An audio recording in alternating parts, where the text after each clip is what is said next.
ही नहीं कर पा रहे हैं। पहले वाली ही इंदु चौधरी हैं जो आपके गांव में यहाँ पर आती थी, आराम से बोलती बतियाती थी, वही वाली हूँ। इतना माला पहना रहे थे, कौन जरूरत, इसी मारे नेता लोगों का दिमाग खराब हो जा रहा है। हमको वजह समझ में आ रही है। इसे पहले बोले विधानसभा अध्यक्ष जी को कि एक पहरा ले भैया, कौनो सुरखा के पर नहीं लग गए हमको। आपकी बेटी हूँ मैं, आपकी बहन हूँ, जैसे पहले आती थी गाँव गाँव में वैसे अभी आ रही हूँ, आगे भी आती रहूंगी। हाँ, ये है कि स्पेशल हो गई हूँ कि बहन जी ने बड़ी जिम्मेदारी हमको दे दी है, तो कुछ काम तो करना है ही है, लेकिन हूँ आपके बीच की ही और हमेशा वैसी ही रहूंगी। अभी जितने लोग पहले कार्यक्रम में दिखते थे अभी सब भौकाल झाड़ रहे हैं, मैं फलाना अध्यक्ष, मैं फलाना अध्यक्ष। अरे भैया, हम लोग सब एक दूसरे के कार्यकर्ता ही हैं, ठीक। हमारी नेता केवल हमारी माननीय बहन जी हैं। तो बहनी, हमारी बहन जी हमके इतना बड़ा जिम्मेदारी सौंपनी, एकदम ऐसा लागत है कि इतना बड़ा काम हमन के करे के है और अकेले हमरे बस का ना है करे खातिर। ये बिना आप लोगों के सहयोग के, बिना आप लोगों के पार्टिसिपेशन के ये काम नहीं हो सकता। आप लोगों के बीच में पहले भी आई हूँ, रात रात में कार्यक्रम, यहाँ एक एक 1:30 बजे तक कार्यक्रम हुआ है। हाँ, गाना बजाना से ले करके मंच वाला कार्यक्रम होता रहता था। और जयंती पे तो खैर माहौल नंबर 1 पे हमेशा रहा है कि दिन रात दिन रात दिन रात इधर कार्यक्रम होता रहता है।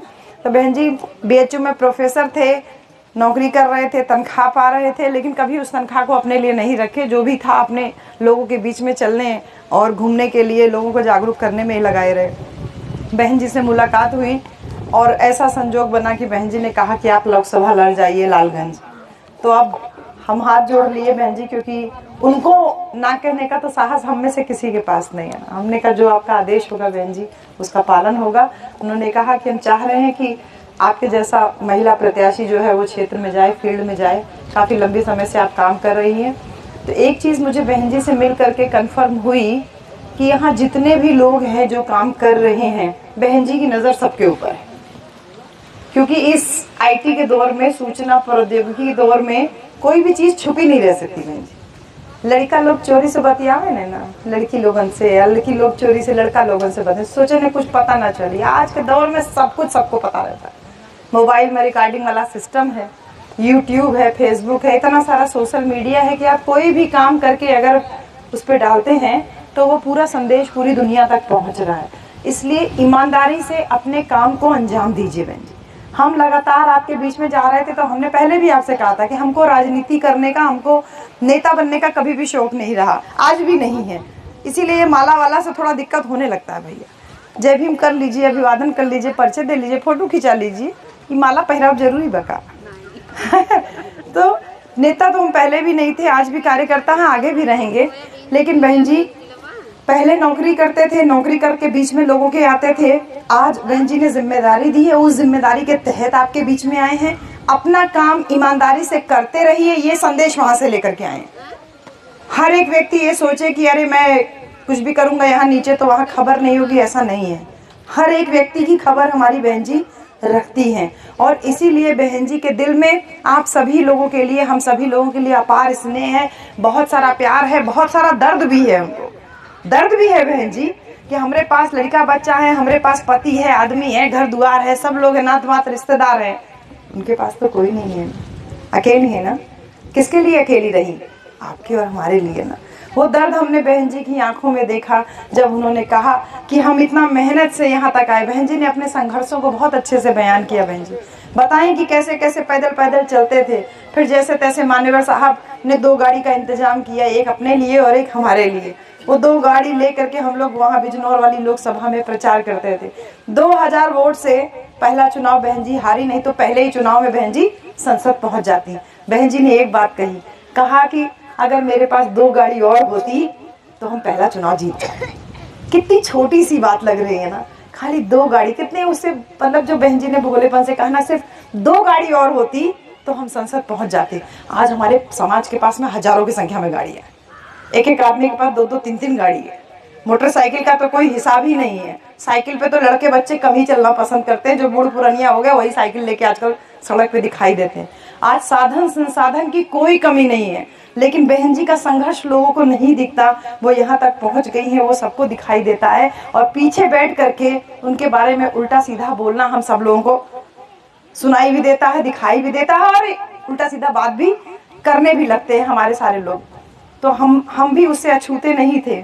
हम भी अछूते नहीं थे, हमारे भी दिमाग में बहुत सारी भ्रांति थी, लेकिन हम बहन जी से मिल करके एकदम साफ हो गए, क्योंकि बहन जी एकदम 24 कैरेट गोल्ड है। बहन जी एकदम प्योर, जिसको कहते हैं ना 24 कैरेट गोल्ड है बहन जी, एकदम वो हीरा जो खाली अपनी चमक से समाज को जागृत कर रहा है, समाज को जगमग कर रहा है, और जिसने अपने लिए कुछ भी नहीं रखा। बहन जी ने बुला के जिम्मेदारी दी बिना कोई लेन देन की बात किए हुए, बल्कि मेरे सामने उन्होंने बोला कि ये कोऑर्डिनेटर लोगों ने आपसे कुछ पैसा ऐसा तो नहीं मांगा। अब बताइए, मेरे सामने अगर बहन जी ये पूछेंगी तो मेरे दिल पे वो सारी बातें तो खत्म हो जाती है ना, जो हम बाहर समाज में सुनते रहते थे।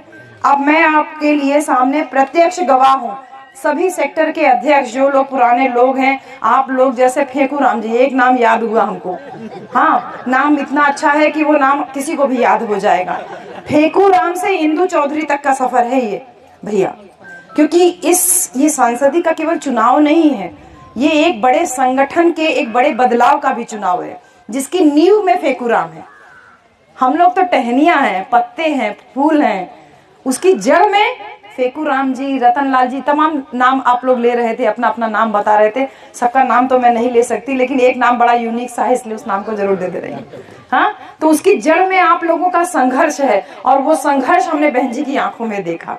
इसलिए मेरे प्यारे भाइयों, सभी लोग इस बात को ध्यान रखिए कि जो लोग भी उल्टी सीधी बातें बाहर समाज में करते हैं, आप मेरा नाम लेके उनसे लड़ झगड़ सकते हैं कि हम तो काम कर रहे थे ना, हमको तो यही लगता था कि मेरे जैसे हजारों लाखों लोग जो बहन जी के लिए अपनी जान भी दे सकते हैं, हम भी देने के लिए तैयार हैं। बहन जी ने यही बात कही कि आप लोकसभा लड़िए और जीत करके आइए, क्योंकि लोग यहाँ आते हैं, उन्होंने संघर्ष को नहीं देखा, आए यहाँ प्रत्याशी बने, जीते, और जीतने के बाद धोखा देके चले गए। आप बताइए, धोखा देके चले गए, तो ये बातें दिल में चुभती है ना कि ये कष्ट है बहन जी। हम लोगों के पास घर परिवार है, पति है, हाँ सब लोग हैं, माता पिता हैं, उनके पास तो ना माता पिता है ना कोई पति है, जो भी है घर परिवार के बाकी लोग हैं। लेकिन जो बात हम अपने पिता से कह सकते हैं, अपने पति से कह सकते हैं, वो बात क्या हम किसी और से कह सकते हैं? अपना दुख नहीं कह सकते। तो जब उन्होंने ये बात कही कि आप लोकसभा जाइए, जीत के आइए, तो मेरे दिल में, मेरी आंखों ने उनके उस दर्द को देखा कि किस तरीके से उनके अपने समाज के किसी व्यक्ति ने अगर उनको चीट किया, तो वो ये चाहती हैं कि आप जाकर के विजयी होकर के आइए, कि नेता गद्दार हो सकता है लेकिन जनता गद्दार नहीं हो सकती है। बहन जी, वो विश्वास हम बहन जी की आंखों में देखे भैया। हम आधा से ज्यादा टाइम तो उनके सामने रोते ही रहे, 1.5 से 2 घंटा के बीच में हमारी उनसे बात हुई। हम आधे से ज्यादा टाइम बहन जी, हमारा आंसू नहीं रुक रहा था कि हमारी बहन जी बोल रही। पहले तो हम यही कहें बहन जी, हमको तो यकीन ही नहीं हो रहा है कि हमारे सामने हमारी जो साक्षात देवी है, जो साक्षात महापुरुष है जिंदा, हम उसको देख पा रहे हैं, क्योंकि इनको हमने नहीं देखा, लेकिन उनको तो हम देख रहे हैं ना। और हर महापुरुष का ये इतिहास रहा है कि बहुजन समाज अपने महापुरुष को जीते जी नहीं जान पाया है, उसके जाने के बाद ही उसको समझ पाया है। लेकिन मैं गवाह हूं इस बात की कि उस साक्षात महापुरुष को मैं देख करके आई हूँ, उसके संघर्षों को महसूस करके आई हूँ, क्योंकि 1-1.5 घंटे में जो बातें यहाँ तक पहुंची है ना, वो कनेक्शन में आप लोगों से कनेक्ट करने के लिए ये लालगंज लोकसभा से आई हूँ बहन जी। भाई लोग, तो इस बात को बहन जी ध्यान रखिए कि जो धोखा नेता लोगों ने उनको दिया, उस धोखे का मलहम लालगंज लोकसभा सीट अगर जीत करके हम तोहफे के रूप में बहन जी को दे दें, तो इस लालगंज सीट पे एक बहुत बड़ा काम बहन जी के लिए हो पाएगा। शायद आपको भैया लालगंज, आपको शायद नहीं पता, इसी लालगंज से हमने 2012 में या 13 में पहला कैडर कैंप किया था यहाँ पवनी कला में, लालगंज में पवनी कला गांव में एक इंटर कॉलेज के टीचर थे, उन्होंने अपने गांव में पहली बार कार्यक्रम लिया था। तब वही बीएचयू में मुझे 4-5 साल नौकरी करते हुए हुआ था। हमको नहीं पता था कि क्या बोलना है क्या नहीं बोलना है, लेकिन क्योंकि बीएचयू में ताला तोड़ा जा चुका था, एक रात सड़क पे बिता चुके थे, जातिवादी जो मानसिकता के लोग थे, उनका जो डिस्क्रिमिनेशन था, जो भेदभाव था, उसको हम फेस कर ही रहे थे। तो वो सब कुछ झेले थे बीएचयू में। इसलिए जब वहां पहुंचे तो अपना संघर्ष बताए कि देखिए बीएचयू में ऐसा ऐसा हुआ, लेकिन बाबा साहब का संविधान था मेरे साथ में, इसलिए हम बहुत मजबूती के साथ, दमदारी के साथ बीएचयू में आज भी खड़े हुए हैं। तो वो पहली छोटी छोटी बातें जो गांव में लोगों के बीच में की, तो 2012 से आज 2024 है, ये भी लालगंज है, वो भी लालगंज ही था। तो सामाजिक पारी की शुरुआत भी लालगंज से किए और राजनीतिक पारी की शुरुआत भी आप सबके सहयोग से यही लालगंज से कर रहे हैं। बहन जी, एक बड़ा तोहफा होगा अगर हम ये लालगंज सीट उनको, बहन जी को उनकी झोली में डालते हैं जीतने के बाद। तो बहन जी ने तमाम बातें कही कि आप लोग के, हम लोगों के भी दिमाग में वो सारी बातें रहती थी कि ये जो रुपए पैसे की तमाम तरीके की बातें होती हैं। आज स्टेट बैंक जो कि भारत का सबसे बड़ा बैंक है, उसने अपनी लिस्ट जारी की है बहन जी कि किसके खाते में कितना पैसा पहुंचा। तो ये पता चल रहा है कि जो वर्तमान सरकार है उसके खाते में ये जो अंबानी अडानी जैसे जो बड़े बड़े पूंजीपति लोग हैं उनके खाते से हमारी वर्तमान जो सरकार है उसकी जो पार्टी है उनको झुआ भर के बहन जी लाखों करोड़ रुपया जो है उनके खाते में इलेक्टोरल बॉन्ड के नाम पे आया। इलेक्टोरल बॉन्ड का मतलब होता है बहन जी चुनावी पत्र। चुनावी पत्र सरकार ने अपनी सेफ्टी के लिए बनाया था, अपनी सुरक्षा के लिए बनाया था कि इलेक्टोरल बॉन्ड के माध्यम से पूंजीपतियों से चंदा ले लो। तो जब चंदा लेंगे आप तो उनकी बात भी तो माननी पड़ेगी। तो बहन जी ने ये बात कही कि देखिए हमने कभी भी किसी भी चुनावी चंदा किसी भी ऐसे पूंजीपति से नहीं लिया। ये शब्द हैं बहन जी के। बहन जी ने ये एकदम लिटरल ये वर्ड थे, शब्द थे जो उन्होंने कहा कि अगर किसी का सहारा लेंगे तो उसका इशारा भी मानना पड़ेगा। ये बहन जी के शब्द थे। इतना कह के बहन जी ने अपनी बहुत सारी बातों को व्यक्त कर दिया कि अगर केहू से बहनी 2000 रुपया लेव तो केहू कही कि चला कटिया करा तो बतिया माने पड़ी ना कि 2000 रुपया चुकता करे लायक कहिया हो, चला यही मारे वही बहाने जौन ये की चुकता हो जाए। तो जौन लाखों करोड़ों रुपया का जिसका हम लोग गिनती में जीरो भी नहीं लगा पाएंगे, इतना चंदा ये सरकारें लेती हैं तो वो काम किसके लिए करेंगी? जिनसे लेती हैं उन्हीं के लिए करेंगी। हमारी बहन जी ने कभी किसी से 1 रुपया चंदा नहीं लिया और हमारी बहन जी हमेशा जनता के द्वारा जो भी सहयोग पहुंचता है उसी से इतना बड़ा राष्ट्रीय लेवल का संगठन चला रही हैं। आप सब लोगों से मैं बहन जी की बात कर रही हूँ कि हमारा जो संगठन है बहुजन समाज पार्टी पूरे देश में इकलौती ऐसी पार्टी है जिसने किसी पूंजीपति से 1 भी रुपया चंदा नहीं लिया। आप लोगों को कहीं पे भी पैसा देने की जरूरत नहीं है, कहीं पे भी पैसा बहन जी चढ़ाने की भी जरूरत नहीं है। अगर आप लोगों को अपना सहयोग देना है तो अपने उस मान्यवर कांशीराम साहब के द्वारा बनाए हुए उस राजनीतिक संगठन को तन मन धन से पूरी तरीके से सहयोग कीजिए, जिससे कि हम अपनी बहन जी को और आगे तक देख पाएं। इस बात का भी आप लोग ध्यान रखिए मेरे भाइयों। 10 रुपए 20 रुपए की जो मेंबरशिप स्लिप होती है ना, वो बहुत मायने रखती है। बहन जी ने ये बात कहा कि चुनाव लड़ने के लिए, राजनीति करने के लिए, इतनी बड़ी देश के लेवल की पार्टी है, उसको चलाने के लिए पैसा का जरूरत तो होबे करी ना बहन जी। चाहिए ना, हमन 4-5 लड़का बच्चा होए ने वही मारे एकदम जीव उबियाई जाला, कैसे के पढ़ाई, कैसे बियाह शादी होए। अब जे पूरा देश के लड़का बच्चा के अपन लड़का बच्चा मन ले है, उनके ऊपर कितना बड़ा जिम्मेदारी है ना। तो बहन जी कहती है कि हम लोग सब मैनेज करते हैं, किसी तरीके से सब काम होता रहता है। तो बहन जी ये सारी बातें जब वहाँ से हम कह के बात करके जब वहाँ से हटे तो हमने कहा बहन जी जीवन में एक इच्छा है कि हम आपका पाँव छूना चाहते हैं।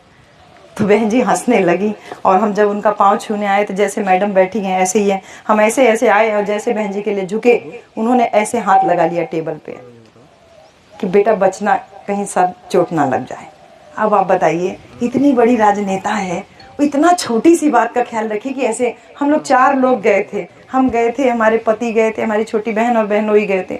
हम चारों लोग जब बारी बारी से पैर छूने के लिए झुके तो उन्होंने हर बार टेबल पे ऐसे हाथ लगा लिया। हमारी आंखों से इतना आंसू निकला कि इतना प्यार, इतनी ममता तो किसी माँ के ही दिल में हो सकती है। हम कहते जरूर उनको बहन जी हैं, लेकिन वो हमारी माँ से भी बढ़ करके वो हमारे लिए। तो बहन जी ने जब कहा कि संभाल करके, तो ये लगा कि इतना स्नेह कर रही हैं, इतना प्यार कर रही हैं और कहे कि जाके जीत करके आइएगा।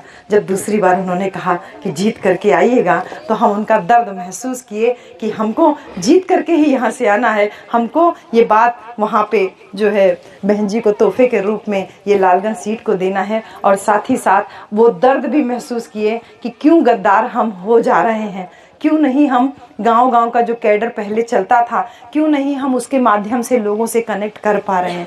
वो सारी बातें होती रही वार्तालाप में और जब विदा लिए तो यही कहे बहन जी कि आज यहाँ खड़े हैं और जिंदगी भर इसी यहीं पे ही खड़े रह जाएंगे। आपका आदेश होगा तो कभी हम करवट भी नहीं ऐसे बदलेंगे। दर से दर बदर हो जाना तो बहुत दूर की बात है। मर जाएंगे आपके यही चौखट पे, जान भी चली जाए तो भी कोई बात नहीं, लेकिन अपना पूरा सर्वस्व जो है न्यौछावर कर देंगे। केवल आपका ये जो है आशीर्वाद बना रहे।